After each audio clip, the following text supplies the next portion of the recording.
Welcome to Mystery of the Soul. I'm your co-host Leo, a psychic medium, a Reiki master, an EFT tapping practitioner, and a shaman. I'm joined by my good friend Julia, a doctor of physical therapy, yoga instructor, and Reiki master. Our podcast explores the depth of the soul, the spiritual, and the supernatural.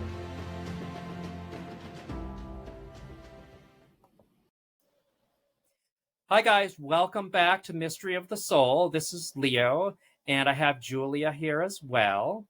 We have a special guest tonight, Connie, Warrior of Light. She's got a lot of experience, 35 plus years of experience. And we have a great interview set up, and we got a lot of information to cover. Julia, a couple words before we transition over to Connie. Yes. So, as always, if you're enjoying the show, please like, share, or subscribe. And don't worry, Leo's just been a little under the weather, so there will be some more stuff coming on YouTube soon. But he's just taking a little bit of a break, which is much needed, I will say.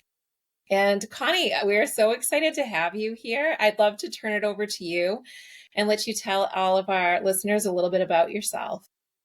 Yeah, thank you. Thank you, Julia. And thank you, Leo, for having me here. Love what you guys stand for. Love the energy of the whole thing. So I'm really all about the energy. That's something I've studied probably my entire life. My mom was an amazing intuitive healer, psychic. She did all of this stuff. She didn't like the mediumship too much. She would always say if spirits came to her, like, you picked the wrong girl, go to my daughter, because I don't want. She just... it's not that she didn't want, like, it was more because it's a different energy. And I'm sure, Leo, as you know, right? It's just, It's not the same as connecting with the angelic realm or with the guides. And it's just different. It's just a different energy. Yeah, go ahead, Leo. What were you going to say? No, I was just going to say, I agree with you. Yeah. So, but I've always loved it. It's funny because even at a young age, for some reason, I've always understood death. Like, I understood that it's a process and it's not forever. And I never clearly understood why I understood it until now. And as you know, everything you do in life, no matter what job you do, it's always going to add to something and build, and whether it's your purpose eventually.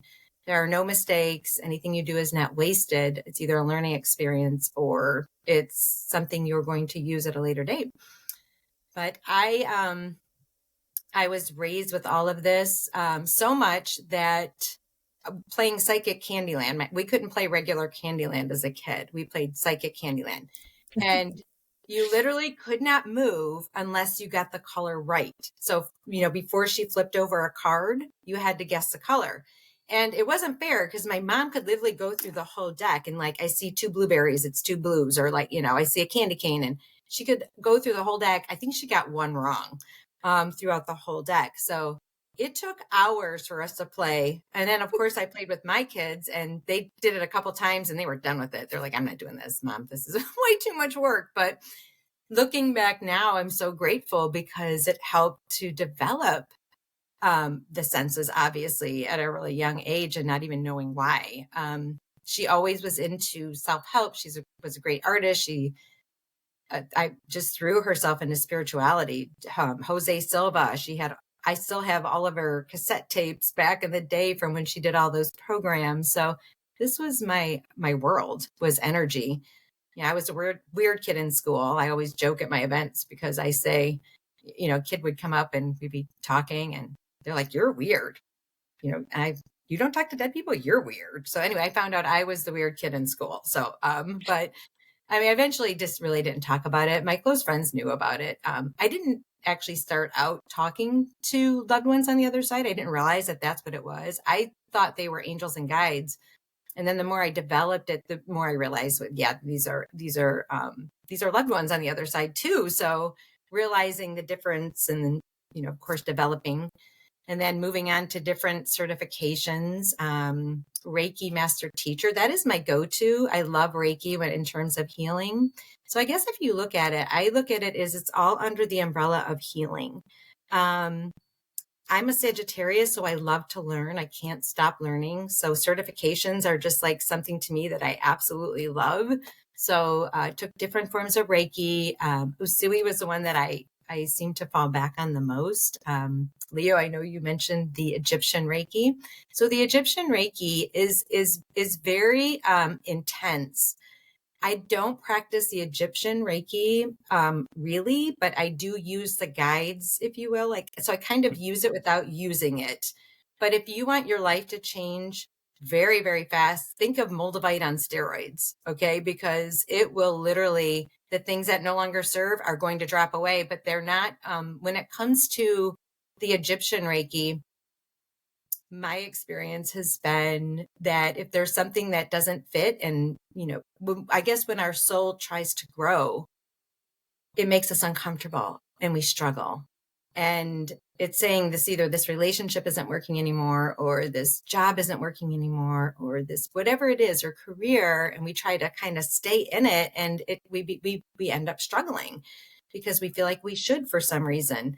And so, right, that's how you know when your soul's growing. I always say with my clients, and they're like, yeah, I'm really struggling. I feel like I've hit rock bottom. I'm like, yes, that means you're growing and you're just about ready to get a breakthrough. So there's no way up but up. So you're good. So along those lines, Leo, yeah. Leo, I might know somebody who's going through that right now. Just a little bit, yeah. Just slightly, Leo, just a little Just bit. just a little bit. Is it a friend? Yeah, a friend. We have a friend. Got it. Yep. A couple of friends. Yeah.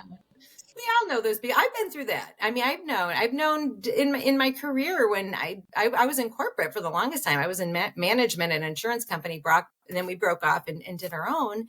And when my soul was trying to grow, I wasn't listening. I mean, I wasn't in it at all anymore. And I kept trying to stay in it because I thought it was what I should do. And, when things like that, if we try to stay and we fight against the flow, and it's kind of like a riptide. And if there's a riptide and you try to fight against it, what do they say? That's the worst thing you can do. But if you just roll with that and you just let the riptide kind of take you where you're supposed to go, you come out of it and you're fine. At least that's, the theory behind it. I'm not going to say that all of them are like that, but, and that's what I was trying to do. I was trying to really make something fit that just didn't work anymore. So that when the universe steps in, if you don't make those for yourself, the universe steps in. It's usually not very pretty. And in my experience, that's what it's been. So they'll just take care of it. Yes, Leo. Just a question. What was the hardest part about transitioning from corporate to your spiritual practice, or, going on that journey to transitioning to do that type of work? Yeah, that's a great question. So for me, it was actually easy. The hard part Okay. was me not listening to my guidance. That was the hard part, because I experienced a lot of turbulence along the way, and it was necessary for my soul growth. I learned from it. Every experience, there's never a mistake. It's always, did you learn from it? And I definitely learned from my experiences. But for me, because I've always done this on the side, I used to teach spiritual growth. I used to teach classes. I mean, I still do teach classes, but I've been doing this for so long. Out of my, like 20 years ago, I was teaching out of my home and out of my basement. People who wanted to come for free because I was working in corporate, and we would just do it. I would help people develop their gifts, and we would share and all do that together.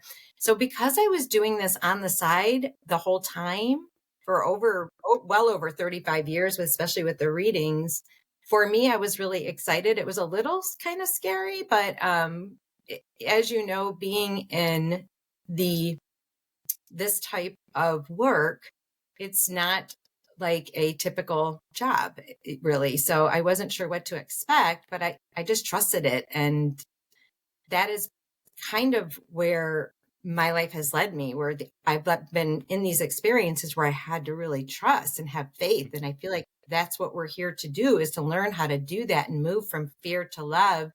So we're going to be placed in all these experiences. What are you going to do with this? Are you going to go to fear, or are you just going to love and trust and know that it's going to work out, and I don't have to know all the answers? So for me, I would say it was probably a little easier because I was doing this all along. I knew I was ready at this point. I knew I wasn't going to go back to corporate with the energy and different things. It just wasn't for me. So this is where my heart was. This is where my soul was. This is where it's always been. It felt like coming home, if that makes sense. Like I get excited about it.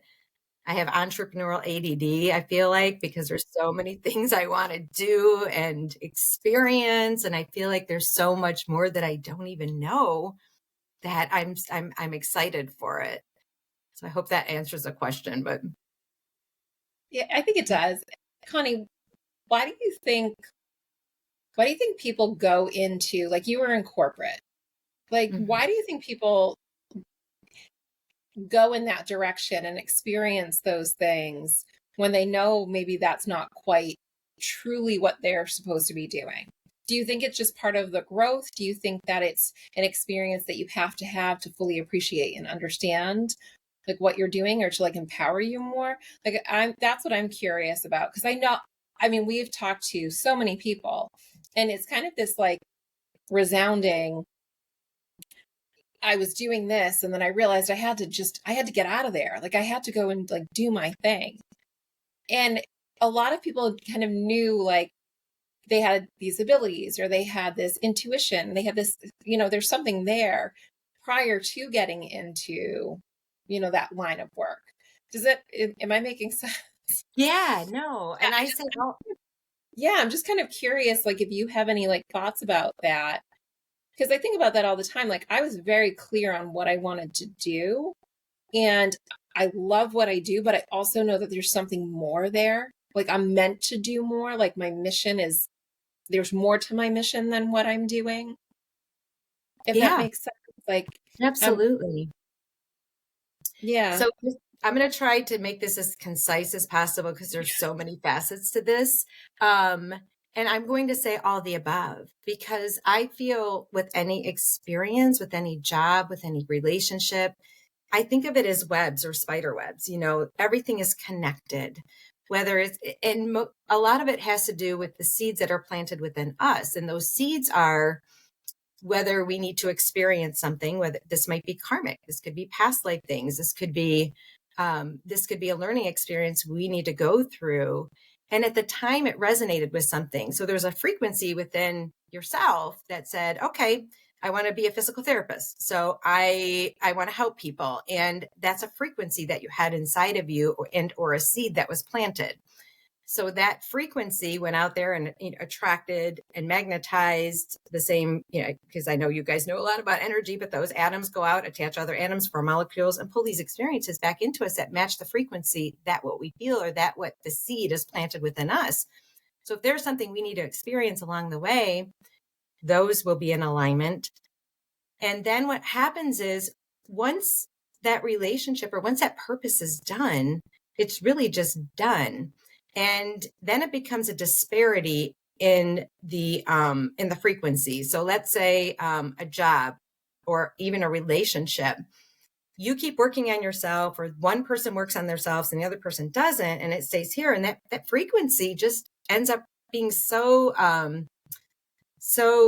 far between each other that it creates more of a resistance, and it repels. So it's this feeling of repelling. So even in relationships, the other person, it just becomes an irritant. So to me, that's when I know things are actually, I need to move, or I need to do something, because I can feel it in my vibration. It's just, things aren't a match anymore, or aren't in alignment. And yet I also needed to experience that at some level, whether it was management, learning how to lead people or manage people. When I first started my own business, I thought, hey, I can negotiate $1 million claim. I can sell my business. Well, when we branched off and formed our own, I quickly realized it is so different selling yourself than it is trying to settle a claim, because now it's personal. Now I have to put food on the table to be able to make the sale. And so I had it, and I was really shy, believe it or not. I mean, now I can speak in front of hundreds, and people do not believe it. The people who know me now. But before, when I first started out in corporate, if somebody came up to me, I literally would break out in hives, like higher up. Or if I had to speak in a group, I'm fair skinned. So I would literally, like, my face would turn red, and the more red it got, and I could feel it, the more hives I would get. And so I would wear turtlenecks in the summertime that had like sleeves cut off to hide, this. So when I had to start selling myself, I realized I had to take a sales course or a marketing course. So that course was able to end up getting me to this frequency of this level of not being afraid to speak in public anymore, and being able you want to get the no's, because each no that you get is you're one closer to your yes. So I learned so much, and I was able to get out there. But had I not done management, had I not gone through the process of the stress of having to speak about my business and do cold calls and do all that, so I had to take the presentation course, which helped me present in front of other people. All of these things added up to where I am now, regardless if the experience was a positive and or negative one. And I feel they're all necessary for our growth. So if we take the good or the bad out of it, it's really just, these are the steps. And now I'm at a frequency of this, so I'm going to attract now the spiritual side of it. So I feel like I kind of went round and around, but it would, I guess, and if I had to summarize it, there's so many reasons why we do what we do and why we do this job or why we do this job. And I would say the key is, again, check with yourself, because your body is a true pendulum. It knows what's true.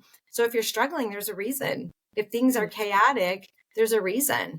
And sometimes we get addicted to that chaos. There's also another reason why things show up in our life or people. It's because the frequency that we have, and we don't realize it, that if somebody is struggling or there is chaos in their life, we actually get addicted to that. So if that's something that happened as with childhood or with relationships, and as we go, we don't realize that's our normal. So we may attract things that is our normal. So it's recognizing who's showing up in your life, why they're showing up in your life, and when they're showing up in your life, or the experience. You can kind of look and see, identify that pattern, because it's mirroring what your soul needs, whether it's needing to change a loop, whether it's needing to change a relationship, change jobs, to move on to something where now this is your next level, or this is where you need to be now. And then you're going to go through the whole process again. You're going to experience it. And, there's a purpose for it and a reason. And I always say there's a reason, season, and a purpose. And when it's done, it's just done. That's it. There's nothing more than that. So I hope I answered that in a roundabout way. Yes, Leo. So a question. So it feels like, hearing about your journey so far, that it may have been a good, or maybe even an easy transition for you into life coaching. Yes. Yes. So I would say I'm not as much as a life coach. I mean, I do that during my readings. But what I started doing is more the psychic mediumship and the healing. So the Reiki. Okay. All right. Okay. Yeah, that's really what I transitioned more. The soul coaching and the life coaching, I did get certified in life coaching too. And I feel that helps with the readings. And because in a reading is a healing session, really. It's somebody may need to hear from a loved one on the other side that may help them heal, or they're struggling with something during this session. Usually their loved ones will bring that up in the session, because they love to bring things up that you're thinking about, that you're struggling with, things that you're doing, because those are things that you can't find on Google, which I love when they bring that stuff up. So usually people will come to me with 10 questions or whatever, and spirit will actually bring up, their loved ones will bring up all these different things that they're thinking about.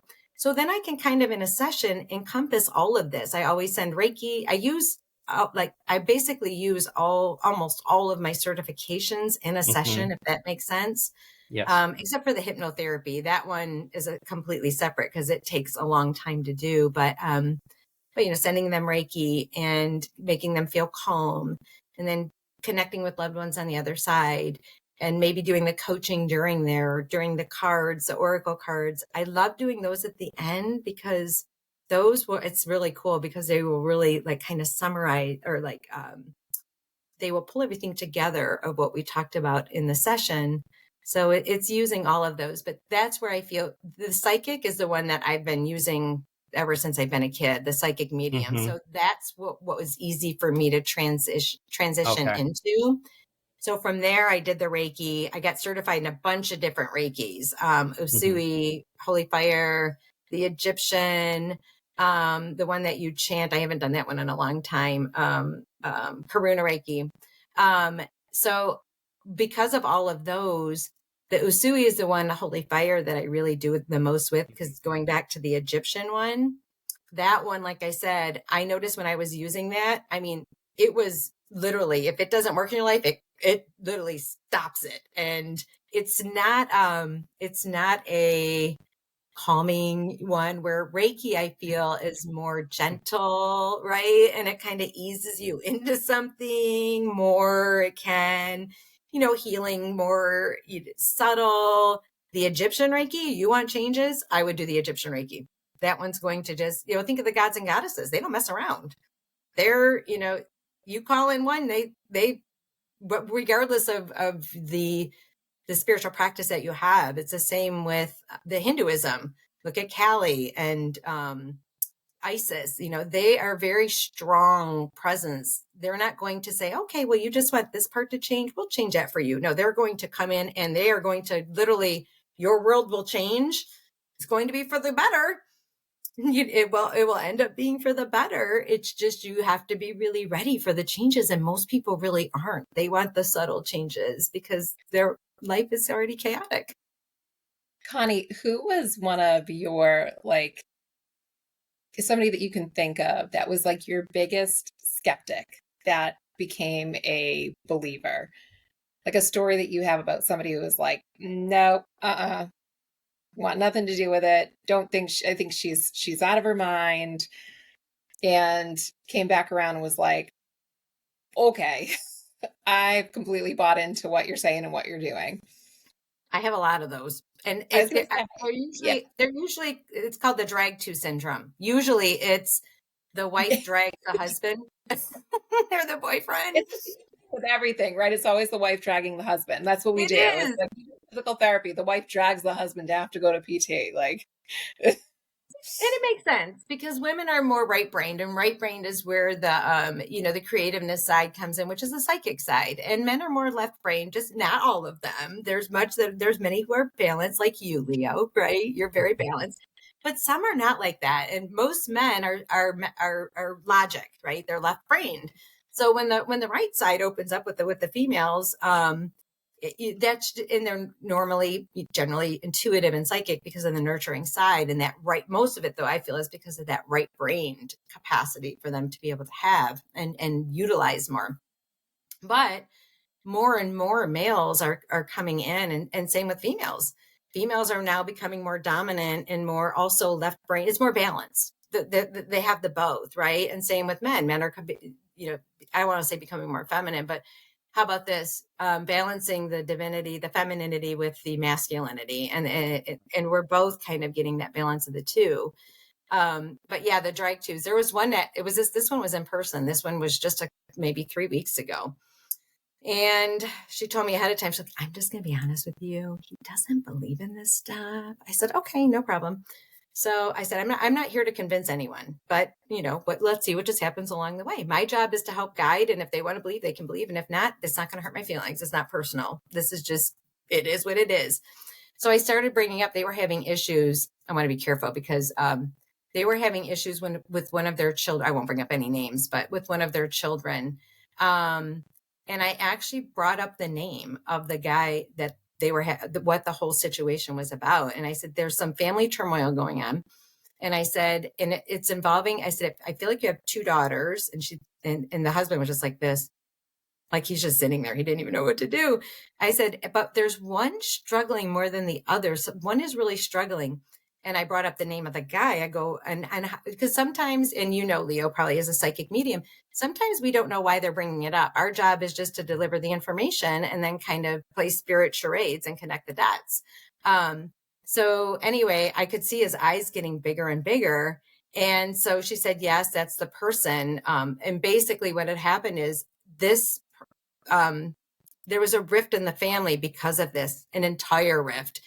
And then it ended up being in the marriage. now this is where now the coaching was able to come into play. So now we've identified this by spirit. And now I was actually able to help them to see both sides of what was going on with the family and the rift. And it's not my job to tell them what to do, but to provide some solutions or some compromises of what might be suitable for both, that they can both accept, to be able just to be happier, to be able to work through this.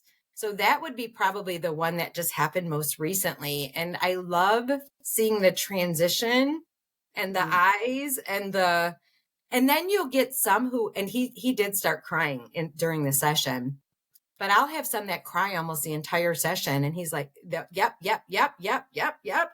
And then afterwards, well, it might just be a coincidence or something like that. And I feel like sometimes what happens is too, people do truly want to believe. So they'll try to almost disprove it so they know it's true, if that makes sense. It's almost like this dichotomy in their thinking where, if I try to disprove it because they so want to believe that it is their loved one on the other side, or there is something bigger than us, or there are energies out there like angels and guides who can actually help us. And they, just because of their own belief system, how they were either raised or what somebody said, or maybe something scared them as a child.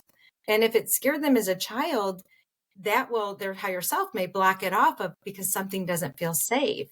So they've carried this, and a lot of religions will preach against this. And I was actually, to my first husband, when we were married, their family didn't believe in all this. And it was really difficult for me. Beautiful family, the absolutely beautiful family. I love them and I still love them till this day. But it was really difficult for me because this is who I am.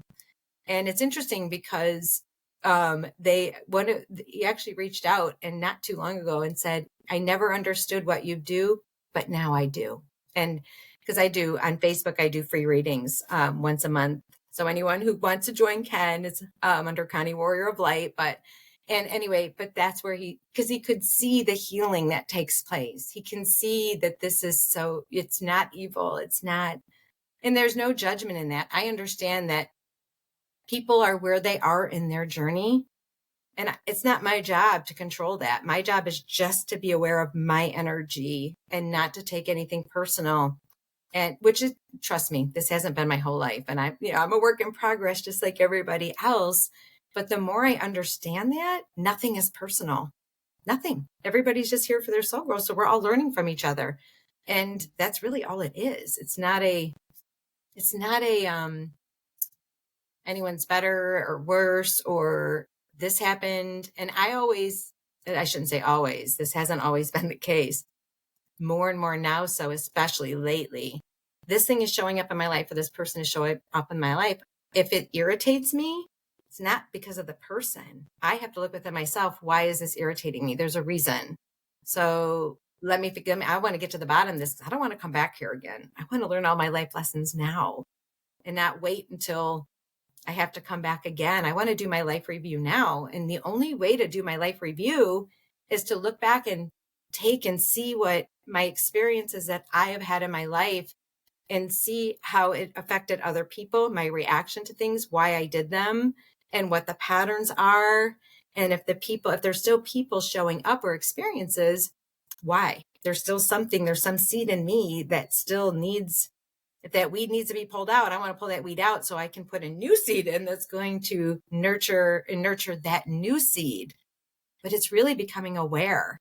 And I think awareness is really probably the key word in everything.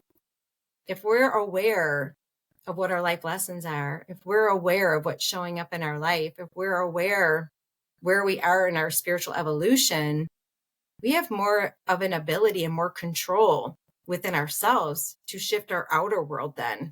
And I think people don't realize that what is showing up in our outer world is because of something within us, not necessarily everything. Obviously, there's going to be global things.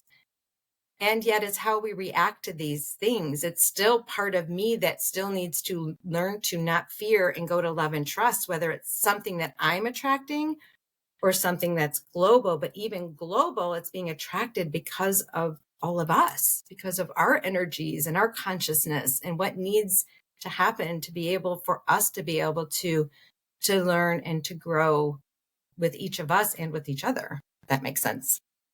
Yeah. I mean, I've got a 200-hour yoga teacher certification, and you spend a lot of time learning about how to teach it, but you spend, I think, the majority of the time doing a lot of like self-reflecting and just kind of learning. And one of the things that I've found is like when the ego comes into play and how that can deter you from actually like truly listening to what is important, because it tries to, I think, distract you from things. But then beyond that, I think that, the other point is that, and I've brought this up other times, is like the division of things. It's like you can't do both. And I remember one of the first books that I read was Waking Jewels by Julie Clapp. And I grew up Catholic, and it was one of those things that like some of this stuff was very like, and you were talking about, your first husband's family. Mm-hmm. And it was like, nope, don't go there. And I read that book, and she talked about how she had been a medium and speaking, and she went to her priest because she also grew up Catholic. And he was like, just don't do it on Sundays. Like, reserve that as the day that you have, that's your connection with you and what you believe in. And then on the other days, tune in and whatever is there, that's something that's been a blessing to you. So I think that part of it is that we look to like, oh, we've got to separate things, or you can't believe in both, or you have to choose one or the other. And like, the more time that I've spent on earth having this, existence, I'm like, I'm not convinced that it's not all the same thing. I agree with you. Yeah. Yeah. Go ahead, Leo. So so Connie, you wrote a book, Shift Your Energy. Can you tell us about the story that brought you to the point where you knew you needed to write it, and what do you want the readers to take from it? Yeah. So I did. So the Shift Your Energy, Change Your Life is really about, the main thing is what we were just talking about. So thank you, Leo. It's really about shifting that energy within us to create what we want in our life. The energy the control is within us. And we do have that ability, but when people keep getting pummeled with life, it's hard to really believe that. It's hard to dig deep and have that total trust and faith, even if you've lost everything. I've had to start over probably 3 times in my life, and starting over, I'm realizing more and more as I have to, downsize or do different things in my life that I don't need most of the stuff that I have. And so I think the huge motivator was, as I'm doing readings, I kept going over in my readings, explaining different techniques of how to shift the energy. One in particular of why I wrote that book is because I really wanted to help people heal with I mean, I'm going to say the word forgiveness, but I know that that's like a buzzword. And yet it's so necessary, because the resentment that we hold within us is what's most of the time pulling in these experiences, because your psyche naturally wants it to heal, wants you to heal. So it's pulling in these experiences to mirror that what you feel inside, so your body, so you can heal, whether it's physical, emotional, anything. I believe anything physical is always emotional. It's always something that, whether we've carried it from a past life, or when we were in the womb, or in this lifetime, there's trauma that gets stored in your body, or the good and the bad. It gets stored everywhere in your body. Lower back, to me, anytime anybody has lower back issues, that's immediately, to me, a sign of they feel a lack of support, and usually with money. And depending on what side it's on, left or right, left is female, right is male. left is past, right is present. So it's really diving deep into what's going on. If somebody has lung or heart, usually, especially lung, that's mom or family.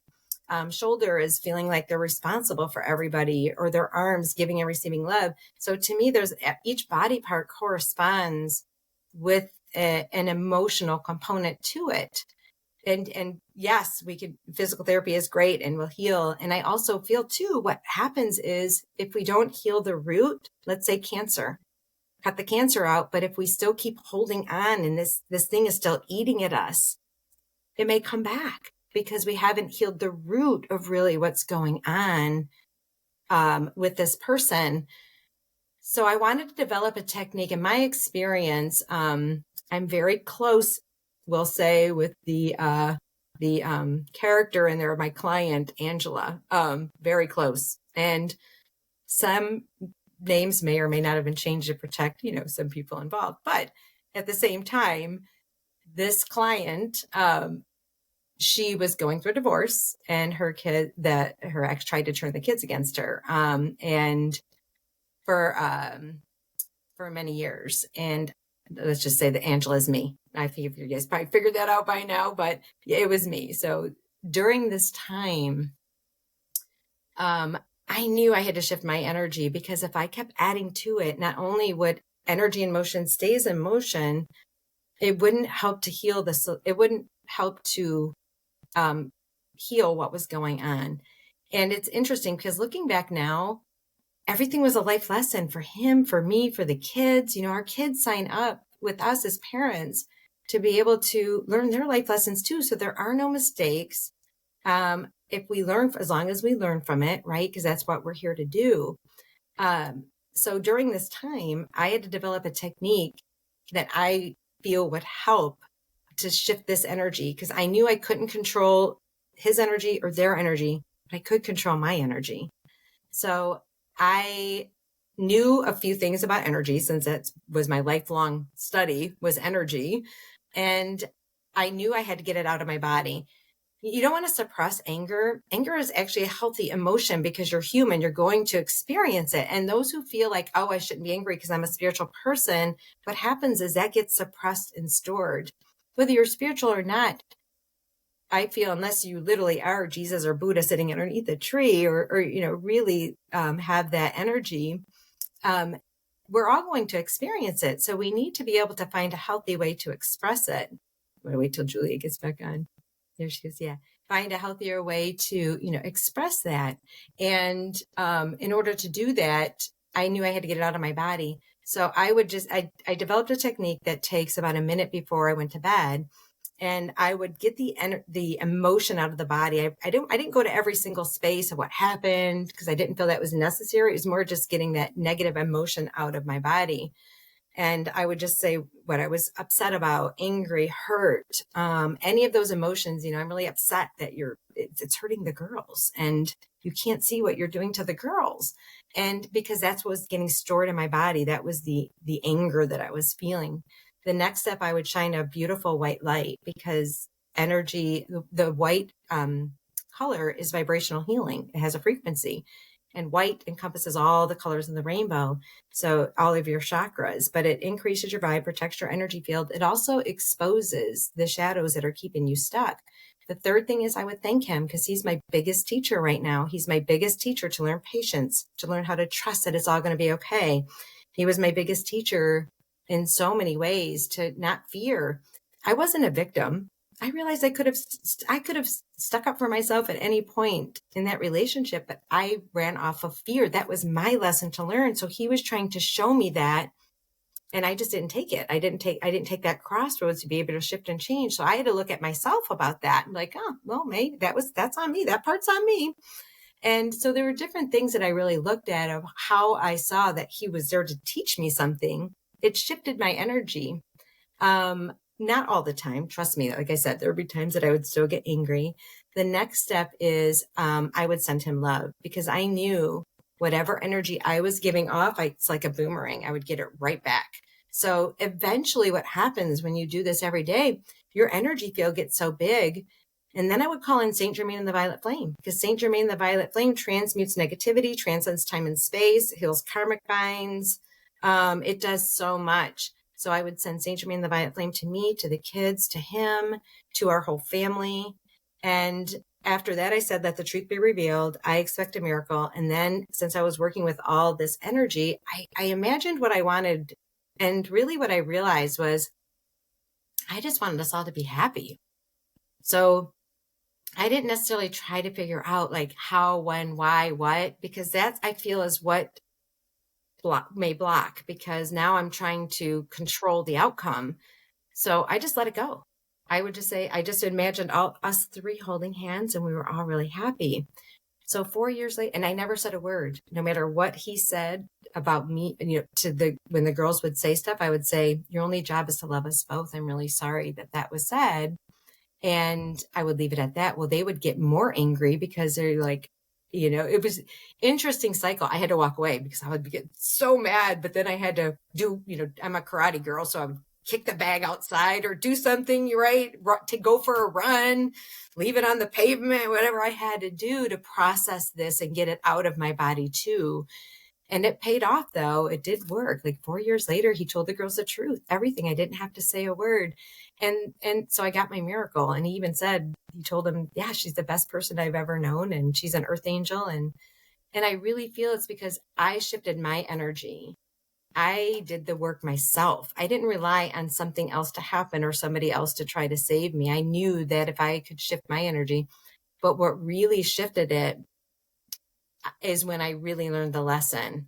And when I realized that I didn't have any control of what might happen and I let go of the outcome, and I started thinking, well, maybe I'm supposed to go around the world and preach spirituality. Maybe that's where I'm supposed to be. And my biggest fear was they would never know the truth and I wouldn't be able to see them get married, because I had a friend where that happened to. So what was the seed that was planted in me is alienation from my kids, that I wouldn't either see them get married or be involved with the grandkids or something like that. So I realized then, the universe really got me where they knew I had to dig deep to trust, because it's probably one of the only, I don't want to say one of the only things that I feared, but I could I wasn't worried about manifesting money. That came easily for some reason. But when it came to my kids, they were my fear. That was my fear. So they really got me on that one. I'm like, that was a good one, universe. That was a really good one. And so once I really, and it literally shifted overnight, when it was almost like something went like this and then clicked and locked into place. When I felt it, when I felt completely fine with whatever happens, I'm okay with. Everything happened and shifted overnight. And it's because I learned my life lesson. It was my lesson to learn. So nothing happened to me. This was really for me. And how that catapulted my spiritual growth. Are there still times when I might go like to fear? Yep, sure does. But I'm able to get out of it quickly. Like I don't stay in that space, because I know that I'm creating. And I also know if I don't process it, that energy will stay with me. So that's why I wrote the book, because I felt so many people needed to understand and have some tools that can help them, that in a 1 hour session, I can't get all of that in. So I noticed I was referring to all these books, or I was doing extending past my time, because I wanted people to really have some tools. So now I say here, I have all of this in my book, not all of it, but most of it. So that is the reason why I wrote the book, is to try to help and get the word out. Awesome. Thank you. Yeah. Thank you. I liked your line about, what was it? I kick butt physically and energetically. Yeah. That was great. Yeah, that came out of the events when I started doing the events, when they were announcing me. Yeah, that they started saying that. So yeah, so thank you. Yeah, and really that's what it's about. It's if you think of what martial arts is, right? Martial arts gives you the confidence. It gives you the physical, and it also gives you the mental, as well as yoga. I'm with you, Julia. Yoga, I took yoga teacher training too, and I learned so much from there. And it was based off the Buddhist principles too. So there was a lot of deep dives of going inside. And I've been doing this my whole life. So I was like, oh, this will be, easy. Wow. Peeling back that onion there, I felt so much that that helped tremendously just by taking that yoga teacher training. So it all builds on each other. And I think that, for martial arts and yoga, I mean, there's other things as well, but I think that part of it is that it just keeps you very present. Yes. And I think that that's the biggest thing. I mean, the other night, my oldest has a lot of anxiety, and he's had some stuff going on, and he's anxious, and he's laying in bed, and he's like, I don't think I can sleep. I don't think I'm ever going to be able to fall asleep. And I was like, okay, well, let's think about it. I was like, are you worried about something at all? And he's like, I don't know. I said, well, can you do anything about what's going to happen tomorrow? He said, no. I said, can you do anything about what happened earlier today? He said, no. I said, okay, so we want to try to focus on right now, but that can be really hard to do, right? He's like, ugh. So I said, listen, our dog was in the bed with him. And I said, I want you to pet her. Just feel how soft she is. Feel how soft her ears are compared to her back, compared to her tail. Just keep petting her and do that 50 times. And just keep petting her 50 times. Just keep petting her. And he's like, okay. And so then he's just petting the dog. And I'm like, there's no way he's going to pet the dog 50 times and not fall asleep. And if he doesn't, then we'll figure out something else. But I do think that a large part of it is that we're so distracted by what happened or what's going to happen that when you actually just think about like what's currently going on, it is a lot less overwhelming. And your point of like sending love, like what you send out is what you receive. There's something called a meta meditation where you send love to yourself, you send love to someone you send love to someone you don't know very well, and then you send love to somebody that you really just don't like or don't get along with. And I love that. And every time I actually step back and do that, it's like, wow, that actually kind of works. So like your point of like what you're putting out and that energy that you're showing up with, I think that if we were all showing up with a little bit more loving energy, we'd be in a very different world, number one. But number two, I think that we'd start seeing and noticing different things about ourselves, and that maybe it would pull away some of those distractions. But I can relate to so much of what you are sharing. I cannot wait to read your book because I know there are multiple moments in my life that I could have definitely benefited from that. But I think that it's, those are the things that I love to hear about. And it's like your story and like what you've shared. It's like, I think we probably have a similarity is I share some personal things with people, and it's because I care and I want them to maybe take a little tidbit of something that I shared and take that and bring that into what they're doing or share that with someone they know. Like that's one of the reasons why like I love doing this is because we get to hear from wonderful people about different experiences and different techniques, and just I think that the more we have tools in our toolbox or whatever it is, that's just going to help us to maybe find that path that we're intended to be on and allow our soul to connect as deeply as it's trying to. Absolutely. Yes. Yeah. Leo? So, Connie, before we wrap up, what is some advice you'd like to share with the listeners as we just kind of work our way through this complicated journey of life? The biggest advice is to not take anything personal. This isn't happening to you, it's happening for you. And to really, and I'm getting chills even as I speak about this, it's so interesting. And if you take yourself out of that energy, as opposed to this just keeps happening and things happening and things happening. If you're focusing on what keeps happening, you'll get more of what's happening. When I get a bill I didn't expect, now I say, I look forward to the unexpected ways it shows up. It took me a while to do that, but if I focus on my bill, I'm going to get more of the bills.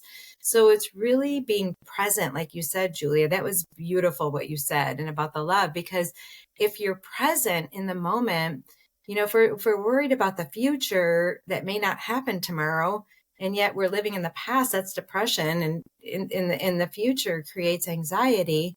So with those two, if I'm not in the present moment, I'm totally missing out on the joy that I could be experiencing right there.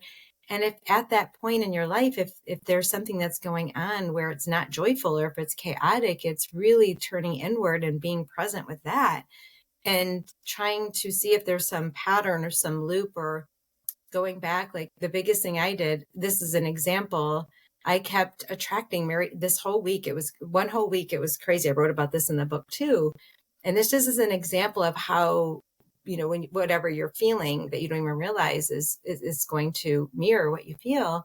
So this one whole week in particular, there were 5 circumstances where I got hit on by a married man. They were all married, every single one. Not one was single. And the one was so crazy.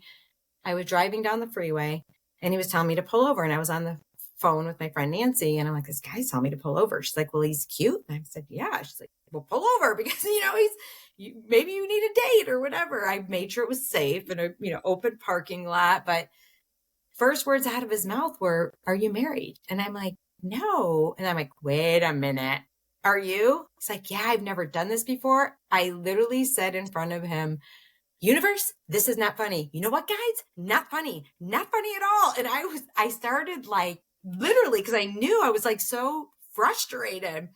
He looked at me like I was totally insane. Totally get it. I did look like I was insane. He's like, I got to go to work. I'm like, yes, you do. Because I'm having a moment with my guides. And I'm like, what is going on here?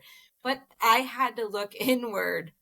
Why is this happening? I said, so I looked at my pattern. So if people look at their patterns, what was my pattern?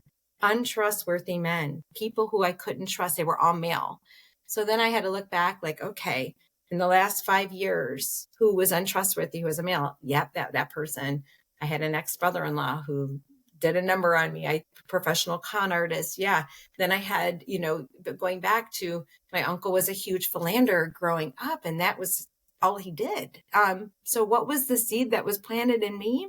No offense, Leo, right? But I've shifted that. But men can't be trusted. So what the universe was doing me a favor. The universe was showing me what needed to be healed. It literally was trying to put up a mirror. I mean, sometimes you have to hit me over the head. All right. I'm just going to, they're like, they just have to hit me over the head to be able to get me to see it. Because I didn't get it the first 4 times that came around. But after that last time, that was so kind of crazy. I said, there is something to this. So let me take a look, because I'm pulling it in for a reason. So I would say the biggest thing is, if you don't like what's going on in your life, take a look at what's going on around you. Take a look at those patterns. Go back and look. And also, I want to talk about empaths for a second, if you don't mind, Julia, real quickly, because you were talking about your son having anxiety. And I'm going to guess that he feels a lot and he's an empath. Does he feel a lot? Like, is he kind of like, is he sensitive to energies? Can she hear me? Okay. So yeah. So anyway, if you're an empath and you're sensitive to energies, basically what will happen is it will create this feeling of anxiety a lot. And sometimes it may not even be the person. It can actually be more about what is going on with the energies around them. So as an empath, the first thing I do is tell people, protect your energy field. And especially with kids, because kids now are so empathic, but that can create a feeling of anxiousness or anxiety. And a lot of kids now, kids are born naturally intuitive anyway. That's the first thing I say when people say, you shouldn't do this stuff. I said, well, it's against what God would do. I said, really? Because God created kids and kids are born telepathic. How many kids have imaginary friends? How many kids have all of these gifts that they can see spirit, they can see loved ones on the other side. And to me, that's a gift from God. I feel it is anyway.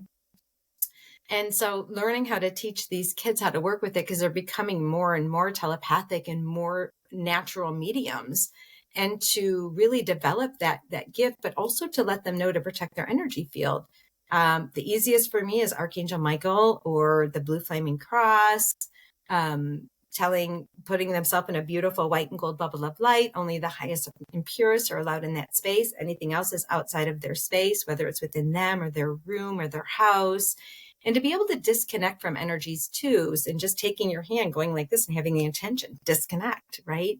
And so I feel like too, helping kids with those empaths who maybe feeling like, I have so many clients are like, oh my gosh, it's hard for my child to fall asleep because they're seeing loved ones on the other side or feeling energies and doing it that way.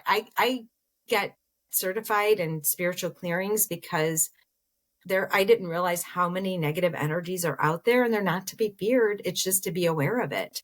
So being aware of how does your house feel, and if it doesn't feel right, it might be time for a clearing. There is a great book by Diana Burney called Spiritual Clearings, where you can clear yourself and you can clear your house. And it wasn't until her that I realized that there's this thing called an interdimensional that kind of goes in and out. And the moment you go to do a clearing, it will actually leave and go to a different dimension until it feels safe. Because I couldn't figure out why I was not clearing whatever it was in my house when I moved into my house.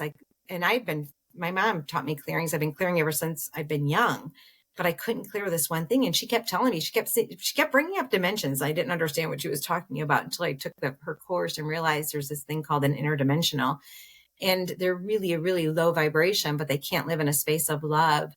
And if there's like depression or different things going on and illnesses, that can attract it, because like attracts like, right? So they'll pull in all kinds of frequencies. High vibrating people attract frequencies, all kinds of frequencies, because they're attracted by the light. So knowing how to protect that energy field, especially with empaths, is very helpful. I felt, and again, that would be to me something I would, if they can teach our kids how to do that, would be phenomenal. Just those little quick steps to help protect them from those negative energies. Connie, you should have a chat with Leo at some point about his Iron Man suit. I love Iron Man. So you're going to tell me. It's it's something that we'll have to chat about for sure, but I think you'll love it. Yes. We will definitely do that, Connie, sometime. Yeah. Yeah. But, so I was going to say, Connie, thank you for this amazing conversation tonight. Thank you. How do you want people to reach you if they want to work with you? They can reach me by email, conniewarrioroflight@gmail.com. I'm on Facebook, Connie Warrior of Light. There are a lot of imposters out there, so just be aware of that. But mine has over 4,000 followers, so that's how you kind of know it's legit, because some will only have like 10 or 20 or 100. Okay. Instagram is the same, and YouTube is the same, Connie Warrior of Light. And then that would probably be the easiest way to be able to reach out or to experience something, if you will. And we'll put all that in the show notes for people too. Awesome. Well, thank you so much. This was, you guys are awesome. I love the energy, and I do want to hear about this Iron Man suit. So we will definitely have that conversation. So guys, thanks for tuning in, and this will be up. Just don't forget to like and subscribe and follow and share. Thank you, Julia. And we'll see you next time. Okay. Bye. Yes. Thank you. Bye. Thank you for listening to Mystery of the Soul. Be sure to subscribe so you never miss an episode. If you have a question, topic suggestion, or just want to say hi, we'd love to hear from you. You can visit our website at mysteryofthesoul.com. Reach us on Instagram, email us at mysteryofthesoulpodcast@gmail.com. And if you're interested in booking a session with Leo, visit his website at leojmccarthy.com.